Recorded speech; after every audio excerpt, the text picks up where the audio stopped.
लिए प्रार्थना करते हैं। और यहाँ कोई वास्तुबाजी न करके एडवोकेट साहब ने कल भी बताया था कि अपने अपने सुझाव दें कि किस तरीके से हमें लड़ाई लड़नी है। तो उसके तहत मेरे दो सुझाव हैं। वो एक, सबसे पहले युवा साथियों से निवेदन है, कल यहाँ धरना चल रहा था, 30 युवा साथी यहाँ से निकल के अपने मनमाफिक रोड जाम कर दिया था, तो ये अच्छी बात नहीं थी। इससे हमारी जो लड़ाई है बहन मनीषा को इंसाफ दिलाने की, वो लड़ाई कमजोर होगी, नहीं कि हमें सफलता मिलेगी।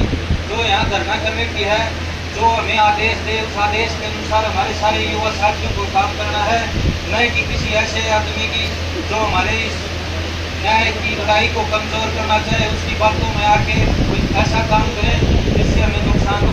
मेरे दो सुझाव हैं। एक सुझाव तो ये है कि पूरा पुलिस प्रशासन इस बात के लिए जिम्मेदार नहीं है। पुलिस प्रशासन में भी अच्छे व्यक्ति हैं। हमारी लड़ाई है वो जो लोहारू सज्जो या जो पुलिसकर्मी थे उनके खिलाफ ये लड़ाई थी। और कल से शाम से देख रहे हैं कि जो सरकार के लोग हैं वो सोशल मीडिया के माध्यम से बता रहे हैं कि इस मामले में सरकार सख्त है, कार्रवाई करती। तो जो सस्पेंड किए हैं, सस्पेंड का कोई घना सा चक्कर नहीं है भाई। ये मेरा निवेदन है या सुझाव है धरना कमेटी से, उन पुलिसकर्मियों के टर्मिनेट होने चाहिए। इसके लिए हमें प्रयास करने चाहिए, प्लस उनके ऊपर मुकदमा दर्ज होना चाहिए।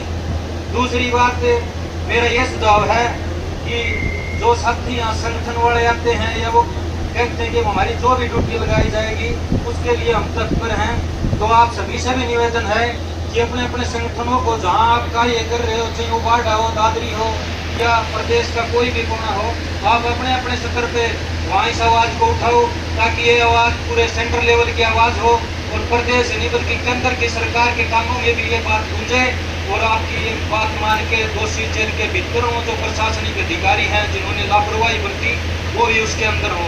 और एक चीज और बताऊँ, थोड़ी देर पहले कहा गया कि इस मामले में भाई सरकार के प्रति किसी प्रकार की नरमी मत कर दो।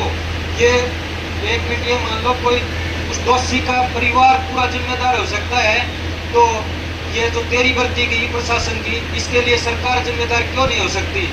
यदि प्रदेश सरकार को हमने सत्ता हाथ में दे रखी है, उसकी जिम्मेदारी, सुरक्षा की जिम्मेदारी हमारी उस सरकार के हाथ में है, तो ये लोहारू हल्का, बाढ़ हल्का हो चाहिए या ढाणी लक्ष्मण गांव है, ये इस हरियाणा प्रदेश का हिस्सा है। तो ये सरकार पूर्ण रूप से फेलियर थी, क्योंकि यहाँ सत्ता के लोग लोहारू हल्के में भी मौजूद थे। उनको इस पूरे हल्के पे ध्यान देना चाहिए कि यह घटना